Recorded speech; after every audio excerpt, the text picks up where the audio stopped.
walked towards the king, weighing his sword in his hand. Mort blinked and started to follow. The girl's eyes met his for a second and immediately looked away, then swiveled back, dragging her head around, her mouth starting to open in an O. Of horror. Mort's backbone melted. He started to run towards the king. "Look out!" he screamed. "You're in great danger!" And the world turned into treacle. It began to fill up with blue and purple shadows, like a heat-stroke dream, and sound faded away until the roar of the court became distant and scritchy, like the music in someone else's headphones. Mort saw Death standing companionably by the king, his eyes turned up towards the minstrel gallery. Mort saw the bowman, saw the bow, saw the bolt, now winging through the air at the speed of a sick snail. Slow as it was, he couldn't outrun it. It seemed like hours before he could bring his leaden legs under control, but finally he managed to get both feet to touch the floor at the same time and kicked away with all the apparent acceleration of continental drift. As he twisted slowly through the air, Death said, without rancour, "It won't work, you know. It's only natural that you should want to try. But it will work." Dreamlike, Mort drifted through a silent world. The bolt struck. Death brought his sword around in a double-handed swing that passed gently through the king's neck without leaving a mark. To Mort, sparring gently through the twilight world, it looked as though a ghostly shape had dropped away. It couldn't be the king because he was manifestly still standing there, looking directly at Death with an expression of extreme surprise. There was a shadowy something around his feet, and a long way away people were reacting with shouts and screams. "A good, clean job," said Death. "Royalty, always a problem. They tend to want to hang on. The average peasant, now, he can't wait." "Who the hell are you?" said the king. "What are you doing here? Eh? Guards, I demand!" The insistent message from his eyes finally battered through to his brain. Mort was impressed. King Olaf had held onto his throne for many years, and even when dead knew how to behave. "Oh," he said. "I see. I didn't expect to see you so soon." "Your Majesty, said Death, bowing. few do." The king looked around. It was quiet and dim in this shadow world, but outside there seemed to be a lot of excitement. "That's me down there, is it?" "I am afraid so, sire." "Clean job. Crossbow, was it?" "Yes. And now, sire, if you would." "Who did it?" said the king. Death hesitated. "A hired assassin from Ankh-Morpork," He said. Clever. I congratulate Stowhellet. And here... No antidote to cold steel, eh? Eh? "Indeed not, sire." The old rope ladder and fast horse by the drawbridge trick, eh? "So it would appear, sire." said Death, taking the king's shade gently by the arm. "If it's any consolation, though, the horse needs to be fast." Eh? Death allowed his fixed grin to widen a little. "I have an appointment with its rider tomorrow in Ankh." Said Death. "You see, he allowed the Duke to provide him with a packed lunch." The king, whose eminent suitability for his job meant that he was not automatically quick on the uptake, considered this for a moment and then gave a short laugh. He noticed Mort for the first time. Who's this? He said. He dead too? "My apprentice, Said Death. who will be getting a good talking to before he's much older, the scallywag." Mort, said Mort automatically. The sound of their talking was around him, but he couldn't take his eyes off the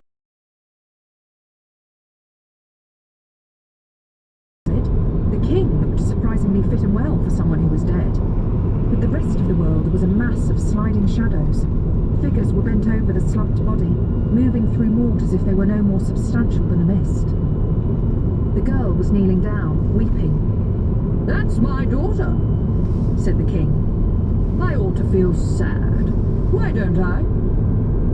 Emotions get left behind. It's all a matter of plans. Bah, that would be it, I suppose. No, I suppose there's no chance that I could... none. Said Death. Only she's going to be queen, and if I could only let her... Sorry. The girl looked up and threw Mort. He watched the Duke walk up behind her and lay a comforting hand on her shoulder. A faint smile hovered around the man's lips. It was the sort of smile that lies on sandbanks waiting for incautious swimmers. I can't make you hear me, Mort said. Don't trust him. She peered at Mort, screwing up her eyes. He reached out and watched his hand pass straight through hers. Come along, boy. No lollygagging. Mort felt Death's hand tighten on his shoulder, not in an unfriendly fashion. He turned away reluctantly, following Death and the king. They walked out through the wall. He was halfway after them before he realised that walking through walls was impossible. The suicidal logic of this nearly killed him. He felt the chill of the stone around his limbs before a voice in his ear said, Look at it this way. The wall can't be there. Otherwise, you wouldn't be walking through it. Would you, boy? Mort, said Mort. What? My name is Mort. Or Mortimer, said Mort angrily, pushing forward. The chill fell behind him. There. That wasn't so hard, was it? Mort looked up and down the length of the corridor and slapped the wall experimentally. He must have walked through it, but it felt solid enough now. Little specks of mica glittered at him. How do you do that stuff? He said. How do I do it? Is it magic? Magic is the one thing it isn't, boy. When you can do it by yourself, there will be nothing more that I can teach you. The king, who was considerably more diffuse now, said, It's impressive, I'll grant you. By the way, I seem to be folding. It's the morphogenetic field. His voice was no louder than a whisper. Is that what it is? It happens to everyone. Try to enjoy it. Oh. Now the voice was no more than a shape in the air. Just be yourself. At that moment the king collapsed, growing smaller and smaller in the air as the field finally collapsed into a tiny, brilliant pinpoint. It happened so quickly that Mort almost missed it. From ghost to mote in half a second with a faint sigh. Glittering thing and stowed it away somewhere under his robe. What's happened to him? Said Mort. Only he knows. Said Death. Come. My granny says that dying is like going to sleep. Mort added a shade hopefully. I wouldn't know. I have done neither. Mort took a last look along the corridor. The big doors had been flung back and the court was spilling out. Two older women were endeavouring to comfort the princess, but she was striding ahead of them so that they bounced along behind her like a couple of fussy balloons. They disappeared up another corridor. Already a queen, said Death approvingly. Death liked style. They were on the roof before he spoke again. You tried to warn him, he said, removing Binky's nose bag. Yes, sir. Sorry. You cannot interfere with fate. Who are you to judge who should live and who should die? Death watched Mort's expression carefully. Only the gods are allowed to do that. He added. To tinker with the fate of even one individual could destroy the whole world. Do you understand? Mort nodded miserably. Are you going to send me home? He said. Death reached down and swung him up behind the saddle. Because you showed compassion? No. I might have done if you had shown pleasure. But you must learn the compassion proper to your trade. What's that? A sharp edge. Days passed, although Mort wasn't certain how many. The gloomy sun of Death's world rolled regularly across the sky, but the visits to mortal space seemed to adhere to no particular system, nor did Death visit only kings in important battles. Most of the personal visits were to quite ordinary people. Meals were served up by Albert, who smiled to himself a lot and didn't say anything much.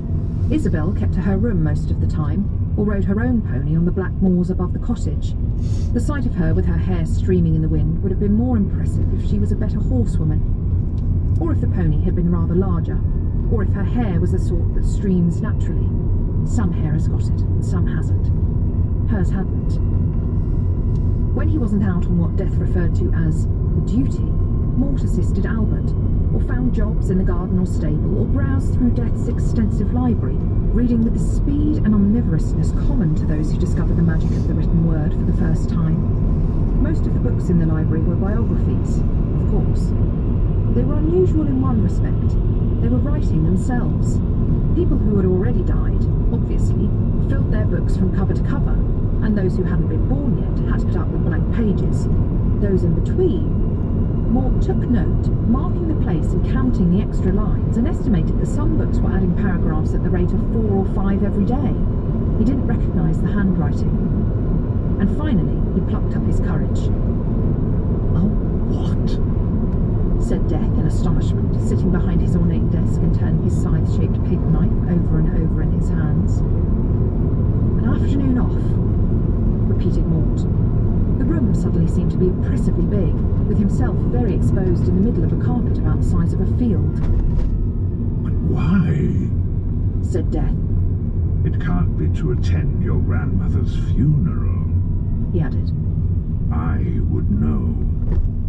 I just want to, get out and meet people, said Mort, trying to outstare that unflinching blue gaze. But you meet people every day. Protested Death. Yes, I know, only, well, not for very long, said Mort. I mean, it'd be nice to meet someone with a life expectancy of more than a few minutes, sir, he added. Death drummed his fingers on the desk, making a sound not unlike a mouse tap dancing, and gave Mort another few seconds of stare. He noticed that the boy seemed rather less elbows than he remembered, stood a little more upright, and bluntly could use a word like expectancy. It was all that library. All right. He said grudgingly. But it seems to me you have everything you need right here. The duty is not onerous, is it? No, sir. And you have good food, and a warm bed, and recreation, and people your own age. Pardon, sir? Said Mort. My daughter. Said Death. You have met her, I believe. Oh, yes, sir. She has a very warm personality when you get to know her. I'm sure she has, sir. Nevertheless, you wish. The words with a spin of distaste.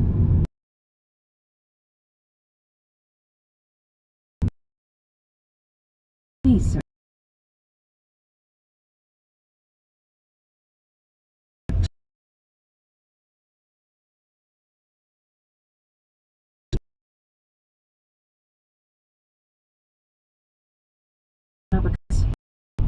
In it, he looked up. You're still here.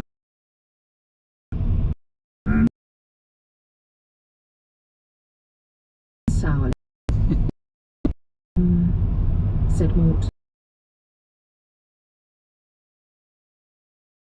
I imagine so. Sure. Said Death.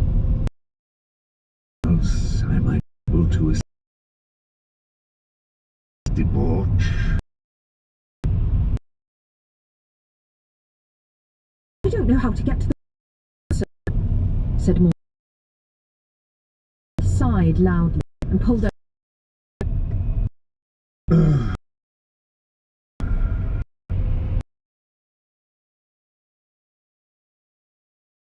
nodded miserably. It open.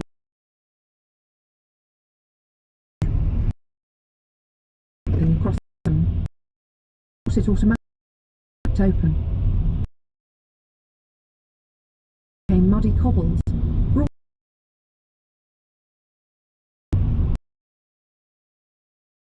to the universe at large. "What?" said a stallholder beside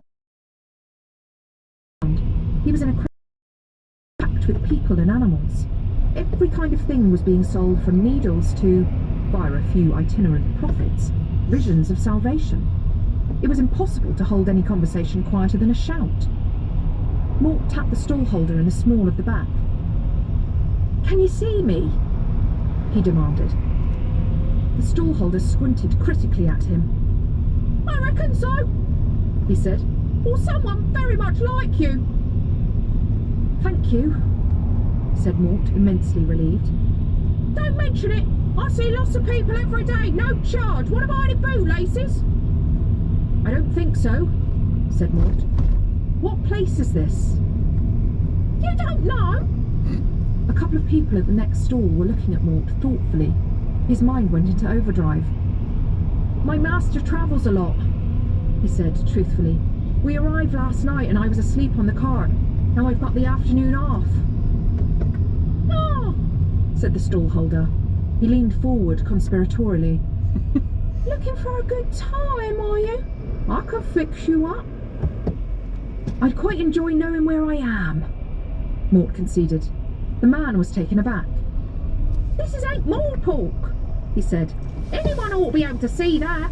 Smell it too." Mort sniffed. There was a certain something about the air in the city. You got the feeling that it was air that had seen life. You couldn't help noting with every breath that thousands of other people were very close to you, and nearly all of them had armpits.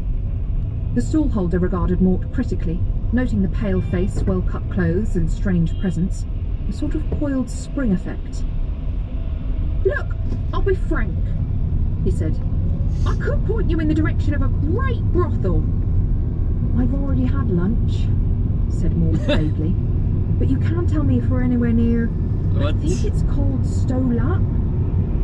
"About 20 miles upwards, but there's nothing there for a young man of your kidney," said the trader hurriedly. "I know you're out by yourself. You want new experiences, you want excitement, romance." Mort, meanwhile, had opened the bag Death had given him. It was full of small gold coins, about the size of sequins. An image formed again in his mind, of a pale young face under a head of red hair, who had somehow known he was there. The unfocused feelings that had haunted his mind for the last few days suddenly sharpened to a point. "I want," he said firmly, "a very fast horse." 5 minutes later, Mort was lost. This part of Ankh-Morpork was known as the Shades, an inner-city area sorely in need either of governmental help or, for preference, a flamethrower. It couldn't be called squalid, because that would be stretching the word to breaking point. It was beyond squalor and out the other side, where by a sort of Einsteinian reversal it achieved a magnificent horribleness that it wore like an architectural award. It was noisy and sultry and smelled like a cowshed floor. It didn't so much have a neighbourhood as an ecology, like a great land-based coral reef. There were the humans, all right, humanoid equivalents of lobsters, squid, shrimps, and so on. And sharks. Mort wandered hopelessly along the winding streets. Anyone hovering at rooftop height would have noticed a certain pattern in the crowds behind him, suggesting a number of men converging nonchalantly on a target, and would rightly have concluded that Mort and his gold had about the same life expectancy as a three-legged hedgehog on a six-lane motorway. It is probably already apparent that the Shades was not the sort of place to have inhabitants. It had denizens. Periodically, Mort would try to engage one in conversation, to find the way to a good horse dealer. The denizen would usually mutter something and hurry away, since anyone wishing to live in the Shades for longer than maybe 3 hours developed very specialised senses indeed, and would no more hang around near Mort than a peasant would stand near a tall tree in thundery weather. And so Mort came at last to the River Ankh, greatest of rivers. Even before it entered the city, it was slow and heavy with the silt of the plains, and by the time it got to the shades, even an agnostic could have walked across it. It was hard to drown in the Ankh, but easy to suffocate. Mort looked at the surface doubtfully.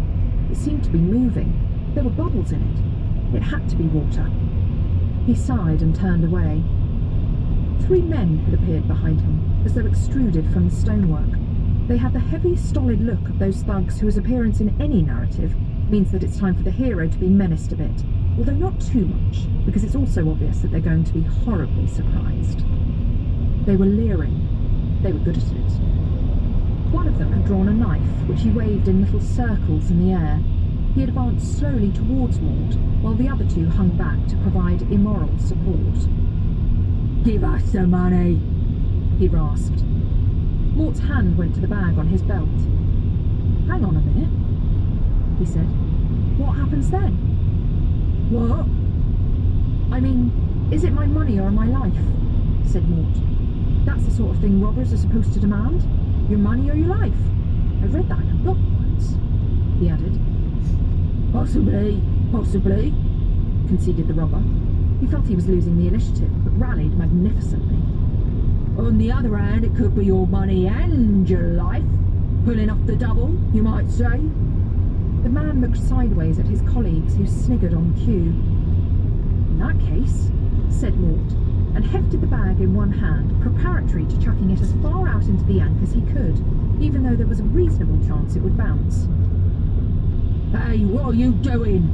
said the robber. He started to run forward, but halted when Mort gave the bag a threatening jerk. "Well," said Mort, "I look at it like this. If you're going to kill me anyway, I might as well get rid of the money. It's entirely up to you." To illustrate his point, he took 1 coin out of the bag and flicked it out across the water, which accepted it with an unfortunate sucking noise. The thieves shuddered. The leading thief looked at the bag. He looked at his knife. He looked at Mort's face. He looked at his colleagues. "Excuse me," he said, and they went into a huddle. Mort measured the distance to the end of the alley. He wouldn't make it. Anyway, these 3 looked as though chasing people was another thing they were good at. It was only logic that left them feeling a little stretched. Their leader turned back to Mort. He gave a final glance at the other 2. They both nodded decisively. "I think we kill you and take a chance on the money," he said. "We don't want this sort of thing to spread." The other 2 drew their knives. Mort swallowed. "This could be unwise," he said. "Why?"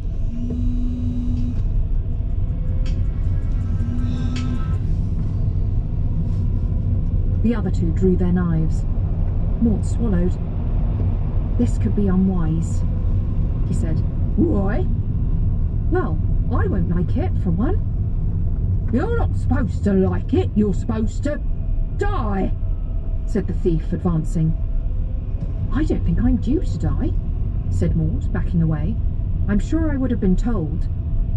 "Yeah," said the thief, who was getting fed up with this. "Yeah, well, you have been, haven't you? Great steaming elephant turds!" Mort had just stepped backwards again, through a wall. The leading thief glared at the solid stone that had swallowed Mort, and then threw down his knife. "Well, what? Me?" he said. In wizard. I hate in wizards." "You shouldn't then," muttered one of his henchmen, effortlessly pronouncing a row of dashes. The third member of the trio, who was a little slow of thinking, said, "Yeah, he walked through the wall." "And we've been following him for ages too," muttered the second one. "Fine one you are, Pill Garlic. I said I thought he was a wizard. Only wizards would walk round here by themselves. Didn't I say he looked like a wizard? I said—" "You're saying a good deal too much," growled the leader. "I saw him. He walked right through the wall there." "Oh, yeah?" "Yeah." "Right through it, didn't you see?" "Think you're sharp, do you?" "Sharp enough, come to that." The leader scooped his knife out of the dirt in one snaky movement. "Sharp as this." The third thief lurched over to the wall and kicked it hard a few times, while behind him there were the sounds of scuffle and some damp bubbling noises. Yep, it's a wall, okay, he said. That's a wall if ever I saw one. How do you think they do it, lads? Lads? He tripped over the prone bodies. Oh, he said. Slow as his mind was, it was quick enough to realise something very important. He was in a back alley in the shades, and he was alone. He ran for it, and got quite a long way. Death walked slowly across the tiles in the lifetimer room, inspecting the serried rows of busy hourglasses. Albert followed dutifully behind with the great ledger open in his arms. The sound roared around them, a vast grey water stretching away into the infinite distance. Row upon row of hourglasses poured away the sands of mortal time. It was a heavy sound, a dull sound, a sound that poured like sullen custard over the bright roly-poly pudding of the soul. Very well. Said Death at last. I make it 3. A quiet night. That'll be Goody Hamstring, the Abbot Lobsang again, and this Princess Kelly, said Albert. Death looked at the 3 hourglasses in his hand. I was thinking of sending the lad out, he said. Albert consulted his ledger. Well, Goody wouldn't be any trouble, and the Abbot is what you might call experienced, he said. Shame about the princess, only 15, could be tricky. Yes, it is a pity. Master! Death stood with the 3rd glass in his hand, staring thoughtfully at the play of light across its surface. He sighed. One so young. Are you feeling all right, Master? Said Albert, his voice full of concern.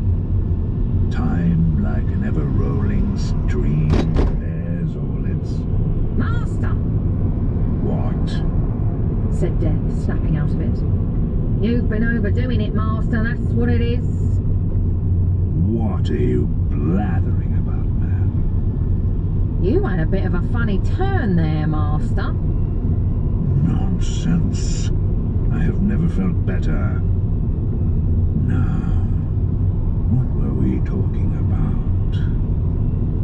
Albert shrugged and peered down at the entries in the book. Goody's a witch, he said. She might get a bit annoyed if you send Mort. All practitioners of magic earned the right, once their own personal sands had run out, of being claimed by Death himself rather than his minor functionaries. Death didn't appear to hear Albert. He was staring at Princess Kelly's hourglass again. What is the sense in your head of wistful regret that things Sadness, Master, I think. Now. I am sadness. Albert stood with his mouth open. Finally, he got a grip on himself long enough to blurt out, Master, we were talking about Mort! Mort who? Your apprentice, Master? Said Albert patiently. Tall, young lad. Of course. Well, we'll send him. Is he ready to go solo, Master? Said Albert doubtfully. Death thought about it. He can do it. He said at last. He's keen, he's quick to learn, and really, he added, around after them all the time. I've walked through a wall, he thought, and that's impossible. He gingerly moved the hangings aside to see if a door was lurking somewhere, but there was nothing but crumbling plaster which had cracked away in places to reveal some dampish but emphatically solid brickwork. He prodded it experimentally. It was quite clear that he wasn't going back out that way. Well, he said to the wall, what now? A voice behind him said, excuse, please? He turned around slowly.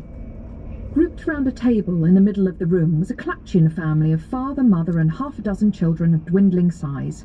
8 pairs of round eyes were fixed on Mort. A 9th pair, belonging to an aged grandparent of indeterminate sex, weren't, because their owner had taken advantage of the interruption to get some elbow room at the communal rice bowl, taking the view that a boiled fish in the hand was worth any amount of unexplained manifestations, and the silence was punctuated by the sound of determined mastication. In one corner of the crowded room was a little shrine to Offla, the 6-armed crocodile god of Clatch. It was grinning just like Death, except of course Death didn't have a flock of holy birds that brought him news of his worshippers and also kept his teeth clean. Clatchians prize hospitality above all other virtues. As Mort stared, the woman took another plate off the shelf behind her and silently began to fill it from the big bowl, snatching a choice cut of catfish from the ancient's hands after a brief struggle. Her kohl-rimmed eyes were Ludwig.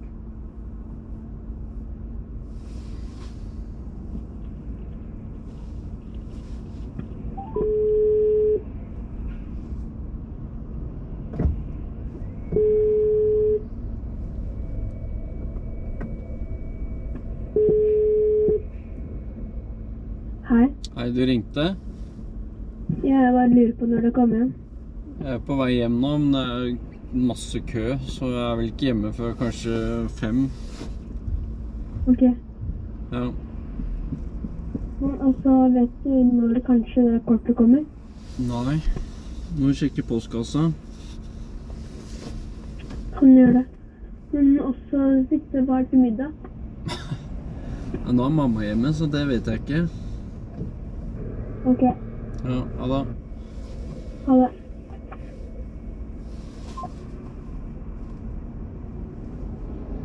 Her kohl-rimmed eyes remained steadily on Mort, however. It was the father who had spoken. Mort bowed nervously. "Sorry," he said. I seem to have walked through this wall." It was rather lame, he had to admit. "Please?" said the man. The woman, her bangles jangling, carefully arranged a few slices of pepper across the plate and sprinkled it with a dark green sauce that Mort was afraid he recognised. He'd tried it a few weeks before, and although it was a complicated recipe, one taste had been enough to know that it was made out of fish entrails marinated for several years in a vat of shark bile. Death had said that it was an acquired taste. Mort had decided not to make the effort. He tried to sidle around the edge of the room towards the bead-hung doorway, all the heads turning to watch him. He tried a grin. The woman said, "Why does the demon show his teeth, husband of my life?" The man said, "It could be hunger, moon of my desire. Pile on more fish." And the ancestor grumbled, "I was eating that wretched child. Woe unto the world when there is no respect for age." Now the fact is that while the words entered Mort's ear in their spoken Clatchian, with all the curlicues and subtle diphthongs of a language so ancient and sophisticated that it had 15 words meaning assassination before the rest of the world had caught on to the idea of bashing one another over the head with rods, they arrived in his brain as clear and understandable as his mother tongue. "I'm no demon, I'm a human," he said, and stopped in shock as his words emerged in perfect Clatch. "You're a thief," said the father. "A murderer? To creep in thus, are you a tax-gatherer?" His hand slipped under the table and came up holding a meat cleaver honed to paper thinness. His wife screamed and dropped the plate and clutched the youngest children to her. Mort watched the blade weave through the air and gave in. "I bring you greetings from the uttermost circles of hell," he hazarded. The change was remarkable. The cleaver was lowered, and the family broke into broad smiles. "There is much luck to us if a demon visits," beamed the father. "What is your wish, O foul spawn of Offla's loins?" "Sorry?" said Mort.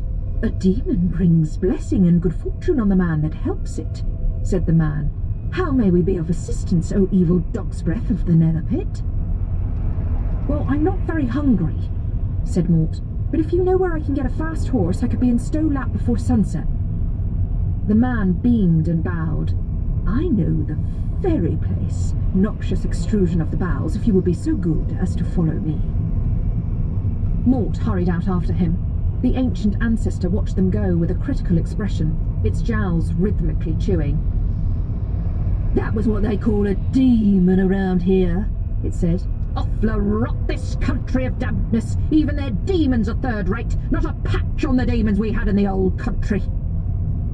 The wife placed a small bowl of rice in the folded middle pair of hands of the Offler statue, who would be gone in the morning, and stood back.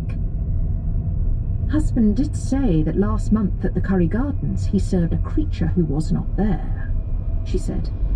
He was impressed. 10 minutes later the man returned and, in solemn silence, placed a small heap of gold coins on the table. They represented enough wealth to purchase quite a large part of the city. He had a bag of them, he said. The family stared at the money for some time. The wife sighed. Riches bring many problems, she said. What are we to do? We return to Clatch, said the husband firmly, where our children can grow up in a proper country, true to the glorious traditions of our ancient race, and men do not need to work as waiters for wicked masters, but can stand tall and proud, and we must leave right now, fragrant blossom of the date palm. Why so soon, O hard-working son of the desert? Because, said the man, I have just sold the patrician's champion racehorse. The horse wasn't as fine or as fast as Binky, but it swept the miles away under its hooves and easily outdistanced a few mounted guards who, for some reason, appeared anxious to talk to Mort.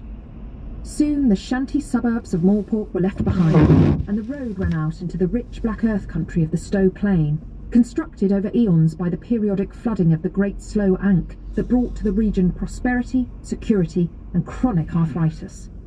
It was also extremely boring. As the light distilled from silver to gold, Mort galloped across a flat, chilly landscape, checkered with cabbage fields from edge to edge. There are many things to be said about cabbages. One may talk at length about their high vitamin content, their vital iron contribution, the valuable roughage and commendable food value. In the mass, however, they lack a certain something.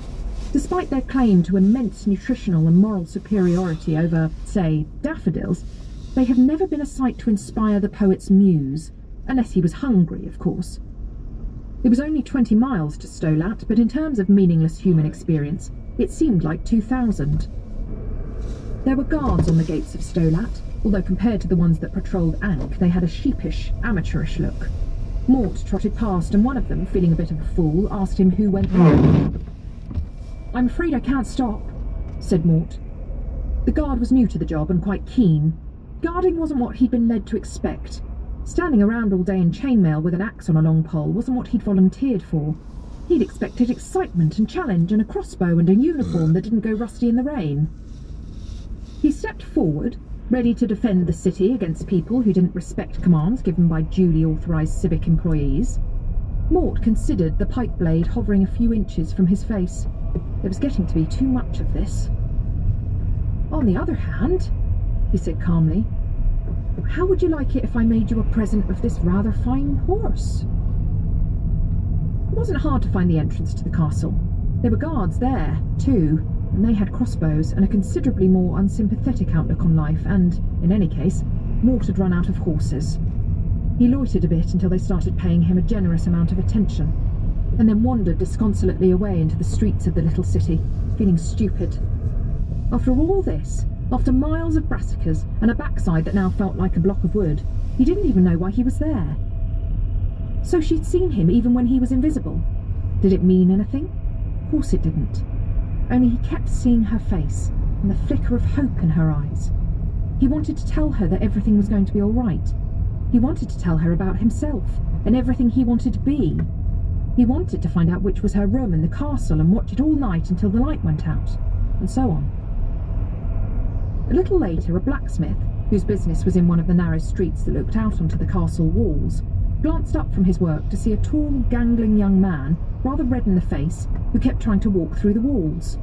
Rather later than that, a young man with a few superficial bruises on his head, called in at one of the city's taverns and asked for directions to the nearest wizard. And it was later still that Mort turned up outside a peeling plaster house which announced itself on a blackened brass plaque to be the abode of Igneous Cutwell, DM, unseen, master of the infinite, illuminatus, wizard to princes, guardian of the sacred portals, if out leave mail, with Mrs. Nugent next door. Suitably impressed despite his pounding heart, Mort lifted the heavy knocker, which was in the shape of a repulsive gargoyle with a heavy iron ring in its mouth, and knocked twice. There was a brief commotion from within, the series of hasty domestic sounds that might, in a less exalted house, have been made by, say, someone shoveling the lunch plates into the sink and tidying the laundry out of sight. Eventually, the door swung open, slowly and mysteriously. "You better pretend to be impressed," said the door knocker conversationally, but hampered somewhat by the ring. "He does it with pulley and a bit of string. No good at opening fells, see?" Mort looked at the grinning metal face. "I work for a skeleton who can walk through walls," he told himself. "Who am I to be surprised at anything?" "Thank you," he said. "You're welcome. Wipe your feet on the doormat. It's the boot scraper's day off." The big low room inside was dark and shadowy and smelled mainly of incense, but slightly of boiled cabbage, and elderly laundry, and the kind of person who throws all his socks at the wall and wears the ones that don't stick. There was a large crystal ball with a crack in it, an astrolabe with several bits missing, a rather scuffed octagram on the floor, and a stuffed alligator hanging from the ceiling. A stuffed alligator is absolutely standard equipment in any properly run magical establishment. This one looked as though it hadn't enjoyed it much. A bead curtain on the far wall was flung aside with a dramatic gesture, and a hooded figure stood revealed. "Beneficent constellations shine on the hour of our meeting," it boomed. "Which ones?" said Mort. There was a sudden worried silence. "Pardon?" "Which constellations would these be?" said Mort. "Beneficent ones," said the figure uncertainly. It rallied. "Why do you trouble Igneous Cutwell, holder of the 8 keys, traveller in the dungeon dimensions, supreme mage of—" "Excuse me," said Mort. "Are you really? Really what? Master of the thingy, Lord High What's name of the sacred dungeons?" Cutwell pushed back his hood with an annoyed flourish. Instead of the grey-bearded mystic Mort had expected, he saw a round, rather plump face, pink and white like a pork pie, which it somewhat resembled in other respects. For example, like most pork pies, it didn't have a beard, and like most pork pies, it looked basically good-humoured. "In a figurative sense," he said. "What does that mean?" "Well, it means no," said Cutwell. "But you said—" "That was advertising," said the wizard. "It's a kind of magic I've been working on. What was it you were wanting anyway?" He leered suggestively. "A love filter, yes? Something to encourage the young ladies?" "Is it possible to walk through walls?" said Mort desperately. Cutwell paused with his hand already halfway to a large bottle full of sticky liquid. "Using magic?" said Mort. "I don't think so." "Then pick very thin walls," said Cutwell. "Better still, use the door. The one over there would be favourite if you've just come here to waste my time." Mort hesitated, and then put the bag of gold coins on the table. The wizard glanced at them, made a little whinnying noise in the back of his throat, and reached out. Mort's hand shot across and grabbed his wrist. "I've walked through walls," he said, slowly and deliberately. Of course you have, mumbled Cutwell, not taking his eyes off the bag. He flicked the cork out of the bottle of blue liquid and took an absent-minded swig. "Only before I did it, I didn't know that I could, and when I was doing it, I didn't know I was, and now I've done it, I can't remember how it was done. And I want to do it again." "Why?" "Because," said Mort, "if I could walk through walls, I could do anything." "Very deep," agreed Cutwell. "Philosophical. And the name of the young lady on the other side of this wall?" "She's—" Mort swallowed. "I don't know her name, even if there is a girl," he added haughtily. and I'm not saying there is. Right, said Cutwell. He took another swig and shuddered. Fine. How to walk through walls. I'll do some research. It might be expensive, though. Mort carefully picked up the bag and pulled out one small gold coin. A down payment, he said, putting it on the table. Cutwell picked up the coin as if he expected it to go bang or evaporate, and examined it carefully. I've never seen this sort of coin before, he said accusingly. What's all this curly writing? It's gold, though, isn't it? Said Mort. I mean, you don't have to accept it. Sure, it's gold, said Cutwell hurriedly. It's gold, all right. I just wondered where it had come from, that's all. You wouldn't believe me, said Mort. What time's sunset around here? Normally manage to fit it in between night and day, said Cutwell, still staring at the coin and taking little sips from the blue bottle. About now. Mort glanced out of the window. The street outside already had a twilight look to it. I'll be back, he muttered and made for the door. He heard the wizard call out something, but Mort was heading down the street at a dead run. He started to panic. Death would be waiting for him 40 miles away. There would be a row. There would be a terrible... Ah, boy. A familiar figure stepped out from the flare around a jellied eel stall, holding a plate of winkles. The vinegar is particularly piquant. Help yourself. I have an extra pen. But, of course, just because he was 40 miles away didn't mean he wasn't here as well. And in his untidy room, Cutwell turned the gold coin over and over in his fingers, muttering rules to himself and draining the bottle. He appeared to notice what he was doing only when there was no more to drink, at which point his eyes focused on the bottle and, through a rising pink mist, read the label which said, Granny Weatherwax's Ram Rub Invigotor Impassions Filter, 1 spoonful only before bed, and that small. By myself, said Mort. Certainly. I have every faith in you. Gosh. The suggestion put everything else out of Mort's mind, and he was rather surprised to find that he didn't feel particularly squeamish. He'd seen quite a few deaths in the last week or so, and all the horror went out of it when you knew you'd be speaking to the victim afterwards. Most of them were relieved. 1 or 2 of them were angry, but they were all glad of a few helpful words. Think you can do it? Well, sir, yes, I think. That's the spirit. I've left Binky by the horse trough round the corner. Take him straight home when you've finished. You're staying here, sir? Death looked up and down the street. His eye sockets flared. I thought I might stroll around a bit, he said mysteriously. I don't seem to feel quite right. I could do with the fresh air. He seemed to remember something, reached into the mysterious shadows of his cloak, and pulled out 3 hourglasses. All straightforward, he said. Enjoy yourself. He turned and strode off down the street, humming.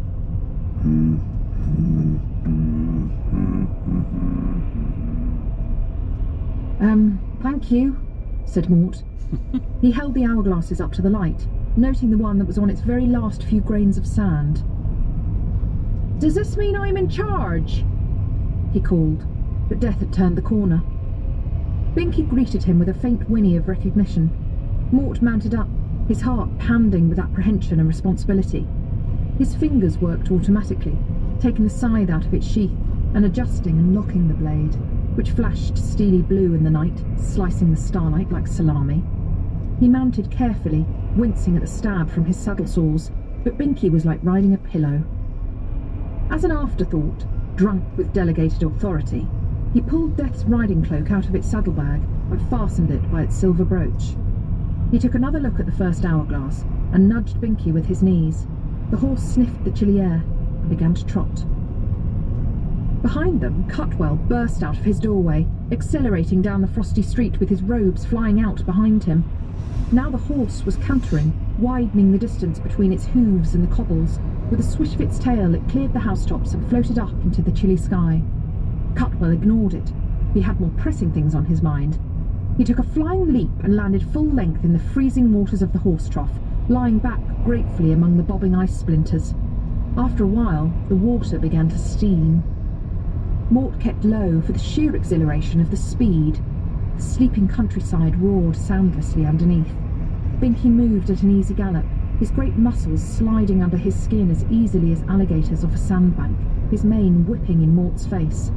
The night swirled away from the speeding edge of the scythe, cut into two curling halves. They sped under the moonlight as silent as a shadow, visible only to cats and people who dabbled in things men were not meant to wot of.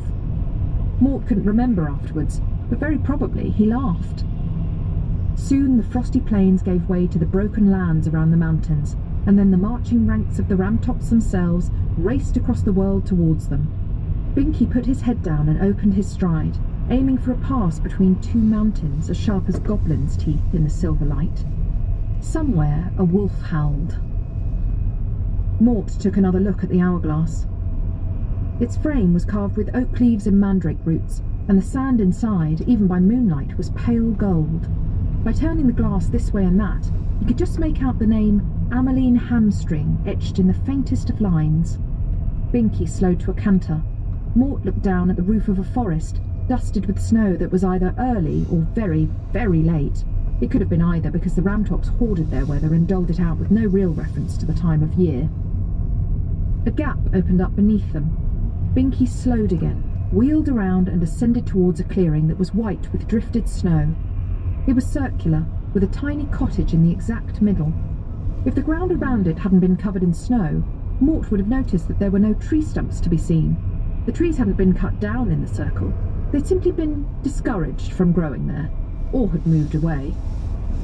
Candlelight spilled from one downstairs window, making a pale orange pool on the snow. Binky touched down smoothly and trotted across the freezing crust without sinking. He left no hoofprints, of course.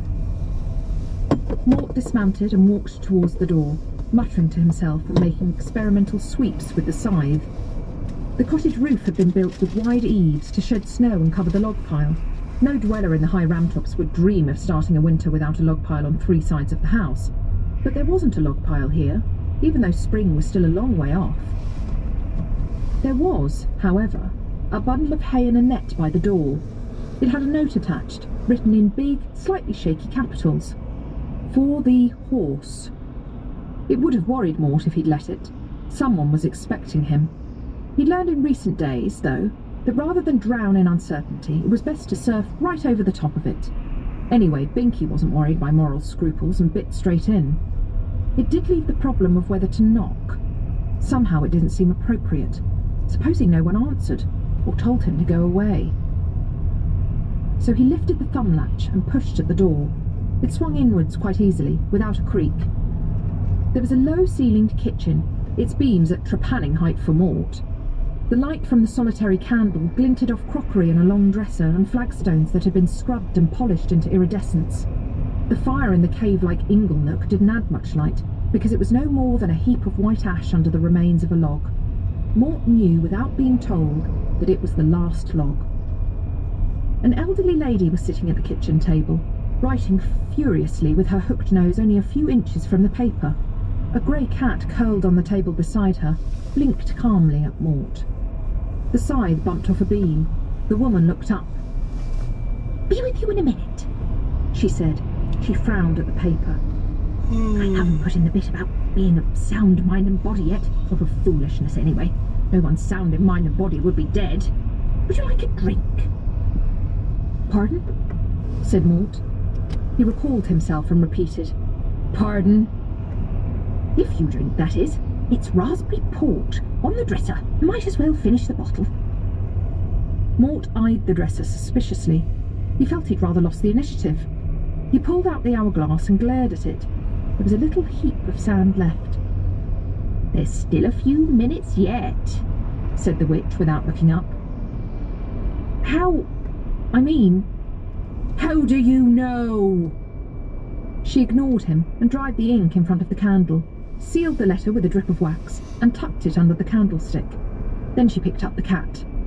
"Granny Beadle will be around directly tomorrow to tidy up, and you're to go with her, understand?" See, she lets Gamma Nutley have the pink marble washstand. She's had her eye on it for years. The cat yawped knowingly. I haven't got all night, you know, said Mort reproachfully. You have, I haven't, and there's no need to shout, said the witch. She slid off her stool, and then Mort saw how bent she was, like a bow. With some difficulty, she unhooked a tall pointed hat from its nail on the wall, skewered it into place on her white hair with a battery of hatpins, and grasped 2 walking sticks. She tottered across the floor towards Mort, and looked up at him with eyes as small and bright as blackcurrants. Will I need my shawl? Shall I need a shawl, do you think? No, I suppose not. I imagine it's quite warm where I'm going. She peered closely at Mort, and frowned. You're rather younger than I imagined, she said. Mort said nothing. Then Goody Hamstring said quietly, No, I don't think you're who I was expecting at all. Mort cleared his throat. Who were you expecting precisely? He said. Death, said the witch simply. Part of the arrangement, you see. One gets to know the time of one's death in advance, and one is guaranteed personal attention. I'm it, said Mort. It? The personal attention. He sent me. I work for him. No one else would have me. Mort paused. This was all wrong. He'd be sent home again in disgrace. His first bit of responsibility, and he'd ruined it. He could already hear people laughing at him.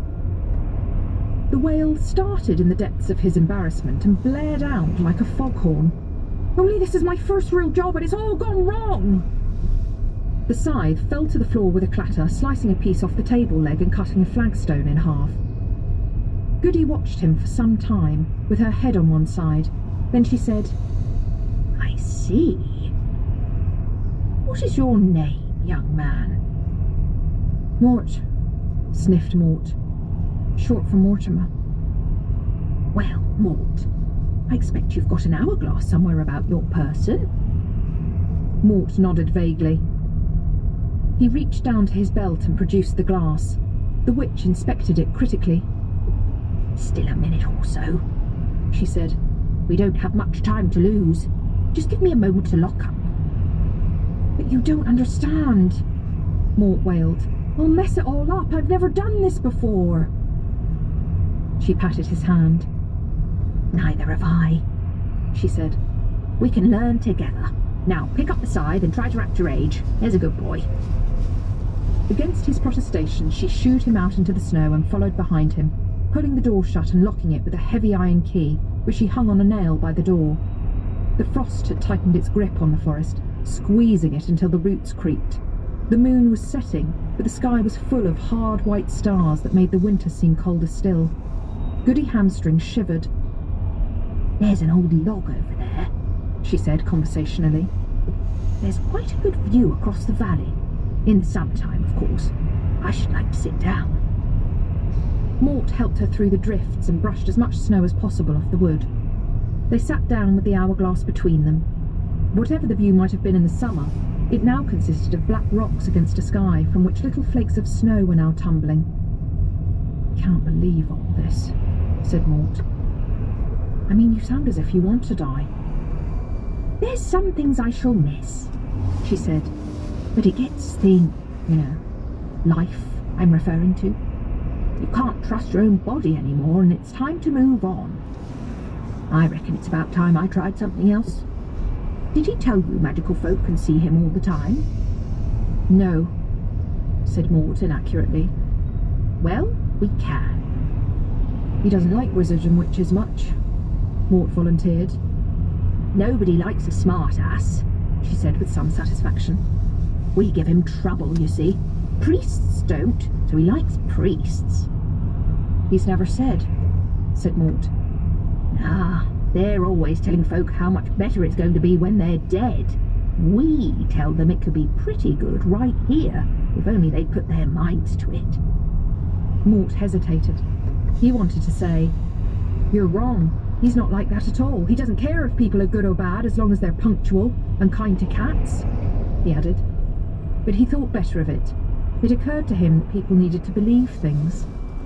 The wolf howled again, so near that Mort looked around apprehensively. Another one across the valley answered it. The chorus was picked up by a couple of others in the depths of the forest. Mort had never heard anything so mournful. He glanced sideways at the still figure of Goody Hamstring, and then, with mounting panic, at the hourglass. He sprang to his feet, snatched up the scythe, and brought it around in a two-handed swing. The witch stood up, leaving her body behind. Well done, she said. I thought you'd missed it for a minute there.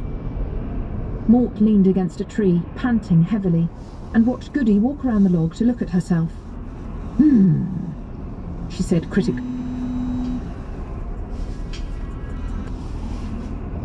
Hallo? Hei, Hei. hvor er du? Jeg står på E6. Jeg kjører snart forbi Olavsgård. Ja, nei, for jeg skal dra nå snart. Ja. Jeg kjører i maks 2 kilometer i timen, liksom. Jeg vet ikke hva som har skjedd, da. Her det snør. Ja, ikke snø her i hvert fall. Nei, men det snødde i stad, Ja. og det er grunnen. Da er det kø. Da er det kaos. Ja. Snø rundt Oslo, det vil si kaos. Ja. Det er jo det hver gang, hvert år. Men ja, Ludvig er jo her, så han kan jo fastlinja litt. Jeg må ikke dra helt ennå, men snart. Ja. Hva ble det til Så er det middag? fint. Jeg har kjøpt pannekaker. Ja. Men det er fint om du gidder å ta og rydde den der veden, for det er liksom det er så stygt at det ligger sånne poser rundt i hele foran der. Ja. Og så er det noe tag og noe sånn der elektrikerkabel av noe slag, jeg vet også det. Ja. De tingene skal helst vekk, men ellers så det bra ut. Ja, det er bra. Ja, men da ses vi etterpå. Ja, men da drar jeg snart. Nå driver Linnea med leksene til i overmorgen også. Ja. Det er morgen, ja. Ja, ha det. Ha det.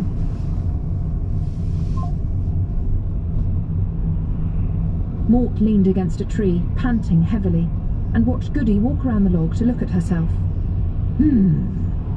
She said critically. Time has got a lot to answer for. She raised her hand and laughed to see the stars through it.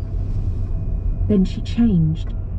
Mort had seen this happen before, when the soul realised it was no longer bound by the body's morphic field, but never under such control. Her hair unwound itself from its tight bun, changing colour and lengthening. Her body straightened up. Wrinkles dwindled and vanished. Her grey woolen dress moved like the surface of the sea and ended up tracing entirely different and disturbing contours. She looked down, giggled, and changed the dress into something leaf green and clingy. "What do you think, Mort?" she said. Her voice had sounded cracked and quavery before. Now it suggested musk and maple syrup and other things that set Mort's Adam's apple bobbing like a rubber ball on an elastic band. "Ooh," he managed, and gripped the scythe until his knuckles went white. She walked towards him like a snake in a four-wheel drift. "I didn't hear you," she purred. "Very nice," he said. "Is that who you were?" "It's who I've always been." "Oh." Mort stared at his feet. "I'm supposed to take you away," he said. "I know," she said, "but I'm going to stay." "You can't do that. I mean..." He fumbled for words. "You see, if you stay, you sort of spread out and get thinner until..." "I shall enjoy it," she said firmly. She leaned forward and gave him a kiss as insubstantial as a mayfly's sigh, fading as she did so until only the kiss was left, just like a Cheshire cat, only much more erotic. "Have a care, Mort," said her voice in his head. "You may want to hold on to your job. Will you ever be able to let go?" Mort stood idiotically, holding his cheek. The trees around the clearing trembled for a moment. There was the sound of laughter on the breeze, and then the freezing silence closed in again. Duty called out to him through the pink mists in his head. He grabbed the second glass and stared at it. The sand was nearly all gone. The glass itself was patterned with lotus petals. When Mort flicked it with his finger, it went, He ran across the crackling snow to Binky and hurled himself into the saddle. The horse threw up his head, reared, and launched itself towards the stars. Great silent streamers of blue and green flame hung from the roof of the world. Curtains of octarine glow danced slowly and majestically over the disk as the fire of the Aurora Coriolis, the vast discharge of magic from the disk's standing field, earthed itself in the green ice mountains of the hub. The central spire of Cori Celesti, home of the gods, was a 10-mile-high column of cold, coruscating fire. It was a sight seen by few people, and Mort wasn't one of them, because he lay low over Binky's neck and clung on for his life as they pounded through the night sky ahead of a comet trail of steam. There were other mountains clustered around Cori. By comparison, they were no more than termite mounds, although in reality each one was a majestic assortment of cols, ridges, faces, cliffs, screes and glaciers that any normal mountain range would be happy to associate with. Among the highest of them, at the end of a funnel-shaped valley, dwelt the Listeners. They were one of the oldest of the disk's religious sects, although even the gods themselves were divided as to whether listening was really a proper religion, and all that prevented their temple being wiped out by a few well-aimed avalanches was the fact that even the gods were curious as to what it was that the listeners might hear. If there was one thing that really annoys a god, it's not knowing something. It'll take Mort several minutes to arrive. A row of dots would fill in the time nicely, but the reader will already be noticing the strange shape of the temple, curled like a great white ammonite at the end of the valley, and will probably want an explanation. The fact is that the listeners are trying to work out precisely what it was that the Creator said when he made the universe. The theory is quite straightforward. Clearly, nothing that the Creator makes could ever be destroyed, which means that the echoes of those first syllables must still be around somewhere, bouncing and rebounding off all the matter in the cosmos, but still audible to a really good listener. Eons ago, the listeners had found that ice and chance had carved this one valley into the perfect acoustic opposite of an echo valley, and had built their multi-chambered temple in the exact position that the one comfy chair always occupies in the home of a rabid hi-fi fanatic. Complex baffles caught and amplified the sound that was funneled up the chilly valley, steering it ever inwards to the central chamber where, at any hour of the day or night, 3 monks always sat, listening. There were certain problems caused by the fact that they didn't hear only the subtle echoes of the first words, but every other sound made on the disc. In order to recognise the sound of the words, they had to learn to recognise all the other noises. This called for a certain talent, and a novice was only accepted for training if he could distinguish by sound alone, at a distance of 1,000 yards, which side a dropped coin landed. He wasn't actually accepted into the order until he could tell what colour it was. And although the holy listeners were so remote, many people took the extremely long and dangerous path to their temple, travelling through frozen, troll-haunted lands, fording swift icy rivers, climbing forbidding mountains, trekking across inhospitable tundra in order to climb the narrow stairway that led into the hidden valley and seek with an open heart the secrets of being. And the monks would cry unto them, "Keep the bloody noise down!" Binky came through the mountaintops like a white blur, touching down in the snowy emptiness of a courtyard made spectral by the disco light from the sky. Mort leapt from his back and ran through the silent cloisters to the room where the 88th abbot lay dying, surrounded by his devout followers. Mort's footsteps boomed as he hurried across the intricate mosaic floor. The monks themselves wore woolen overshoes. He reached the bed and waited for a moment, leaning on the scythe until he could get his breath back. The abbot, who was small and totally bald and had more wrinkles than a sack full of prunes, opened his eyes. "You're late," he whispered, and died. Mort swallowed, fought for breath, and brought the scythe around in a slow arc. Nevertheless, it was accurate enough. The abbot sat up, leaving his corpse behind. "Not a moment too soon," he said in a voice only Mort could hear. "You had me worried for a moment there." "OK," said Mort. "Only I've got to rush." The abbot swung himself off the bed and walked towards Mort through the ranks of his bereaved followers. "Don't rush off," he said. "I always look forward to these talks. What's happened to the usual fellow?" "Usual fellow?" said Mort, bewildered. "Tall chap, black cloak. Doesn't get enough to eat by the look of him," said the abbot.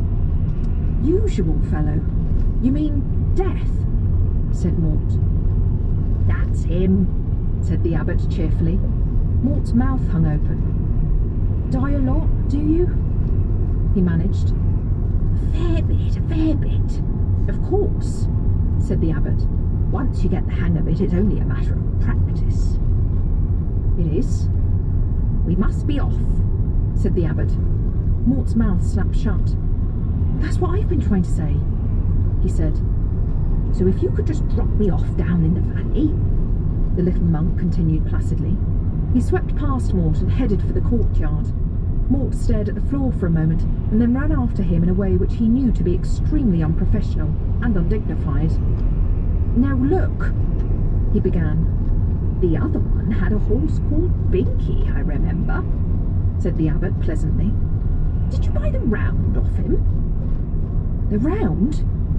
said Mort, now completely lost. "Or whatever. Forgive me," said the abbot. "I don't really know how these things are organised, lad." "Mort," said Mort absently, "and I think you're supposed to come back with me, sir, if you don't mind," he added in what he hoped was a firm and authoritative manner. The monk turned and smiled pleasantly at him. "I wish I could," he said. "Perhaps one day. Now, if you could give me a lift as far as the nearest village, I imagine I'm being conceived about now." "Conceived? But you've just died," said Mort. "Yes, but, you see, I have what you might call a season ticket," the abbot explained. Light dawned on Mort, but very slowly. "Oh," he said, "I've read about this. Reincarnation, yes?" "That's the word. 53 times so far, or 54. Binky looked up as they approached and gave a short neigh of recognition when the abbot patted his nose. Mort mounted up and helped the abbot up behind him. "It must be very interesting," he said as Binky climbed away from the temple. On the absolute scale of small talk, this comment must rate minus quite a lot, but Mort couldn't think of anything better. "No, it mustn't," said the abbot. "You think it must, because you believe I can remember all my lives, but of course I can't. Not while I'm alive, anyway." "I hadn't thought of that," Mort conceded. "Imagine toilet training 50 times. "Nothing to look back on, I imagine," said Mort. "You're right. If I had my time all over again, I wouldn't reincarnate. And just when I'm getting the hang of things, the lads come down from the temple looking for a boy conceived at the hour the old abbot died. Talk about unimaginative. Stop here a moment, please." Mort looked down. "We're in mid-air," he said doubtfully. "I won't keep you a minute." The abbot slid down from Binky's back, walked a few steps on thin air, and shouted. It seemed to go on for a long time. Then the abbot climbed back again. "You don't know how long I've been looking forward to that," he said. There was a village in a lower valley a few miles from the temple, which acted as a sort of service industry. From the air it was a random scattering of small but extremely well soundproofed huts. "Anywhere will do," the abbot said. Mort left him standing a few feet above the snow, at a point where the huts appeared to be thickest. "Hope the next lifetime improves," he said. The abbot shrugged. "One can always hope," he said. "I get a 9-month break anyway. The scenery isn't much, but at least it's in the warm." "Goodbye then," said Mort. "I've got a rush." "Au revoir," said the abbot sadly, and turned away. The fires of the hub lights were still casting their flickering illumination across the landscape. Mort sighed and reached for the third glass. The container was silver, decorated with small crowns, There was hardly any sound left. Maud, feeling that the night had thrown everything at him and couldn't get any worse, turned it around carefully to get a glimpse of the name. Princess Kelly awoke. There had been a noise like someone making no noise at all. Forget peas and mattresses. Sheer natural selection had established over the years that the royal families that survived longest were those whose members could distinguish an assassin in the dark by the noise he was clever enough not to make, because, in court circles, there was always someone ready to cut the air with a knife. She lay in bed, wondering what to do next.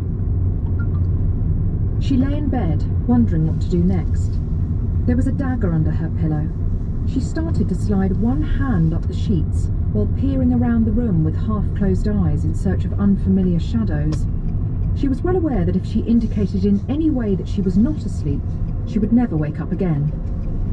Some light came into the room from the big window at the far end, but the suits of armour, tapestries and assorted paraphernalia that littered the room could have provided cover for an army.